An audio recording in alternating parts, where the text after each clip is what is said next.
Jadi di sini kami mau menjelaskan, atau kalian penasaran gak sih tentang agama Katolik? Tapi sebelumnya perkenalkan, nama aku Gabriela Esther Rusa. Aku Sasabila Meka. Aku Isti Wijayanti. Aku Nadia Hafiz. Aku Ruth Gloria Tate. Aku Emmanuel Jadi Iman. Aku Beralus Sabsini Maharisi. Aku William Benar. Kalian pasti penasaran kan sama agama Katolik? Penasaran kan? Kamu tahu gak sih Ais, asal usul mulanya agama Katolik itu gimana? Yang aku tahu ya, agama Katolik itu berasal dari abad pertama. Nah, itu di Palestina. Dan itu Yesus mengajarkan tentang adil, kasih sayang, keadilan, dan juga keselamatan. Nah, beliau itu tidak menulis buku, tapi beliau mengajarkan lewat perkataan dan juga tindakan. Gitu sih. Oh ya, kamu tahu nggak tentang rasul-rasul yang ada di agama Katolik itu gimana? Oh, para rasul maksudnya? Ya.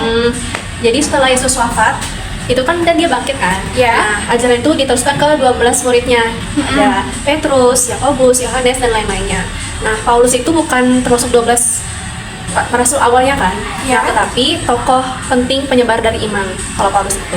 Nah, juga Rasul Petrus dan Paulus itu secara khusus tuh memberi peran besar kepada Rasul Petrus.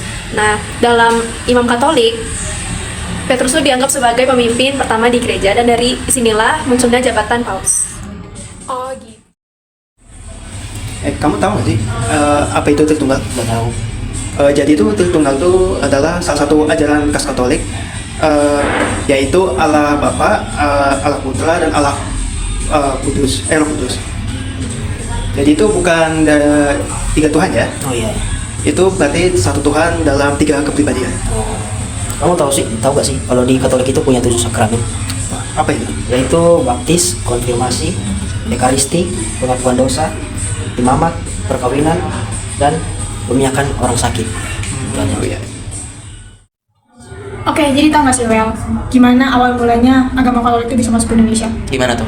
Jadi awal mulanya masuk ke Indonesia itu agama Katolik lewat bangsa Portugis. Jadi itu di abad ke-16. Nah, ada namanya misionaris terkenal, yaitu namanya Santo Francisco Xaverius. Jadi dia menyebarkan agama Katolik di Indonesia pertama kali itu di Maluku, Flores, dan Timur.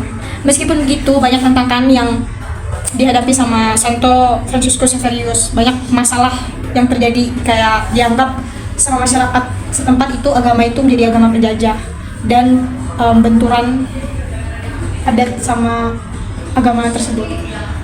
Kemudian solusi-solusi yang aku pernah dengar dari masalah yang ada, solusi yang dilakukan gereja Katolik tersebut, yang pertama itu tidak memaksakan iman, kemudian mereka menghargai budaya lokal tersebut, lalu menggunakan bahasa daerah dari daerah setempat.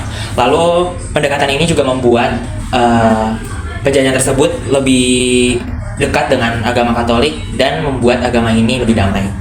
Kemudian tradisi Katolik di Indonesia punya ciri khas, seperti contohnya misa memakai baju daerah, lalu lagu gereja yang bernuansa budaya-budaya adat yang ada di Indonesia.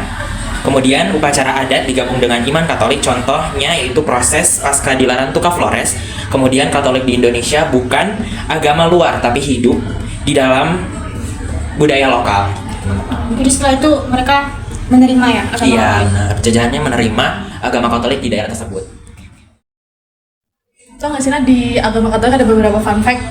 Apa tuh? Contohnya salah satunya itu doa devosi rosario. Jadi di Katolik itu ada doa untuk menghormati Bunda Maria dengan menggunakan rangkaian manik-manik. Nah, terus dalam doa ini juga dilakukan untuk merenungkan peristiwa penting dalam kehidupan Yesus dan Maria melalui doa Bapa Kami, Salam Maria, dan kemuliaan. Terus ada tujuannya juga doa ini, yaitu untuk membantu semakin dekat kepada Yesus Kristus. Terus aku juga pernah baca ada paus itu adalah pemimpin yang tertua yang masih aktif sampai sekarang, Bill.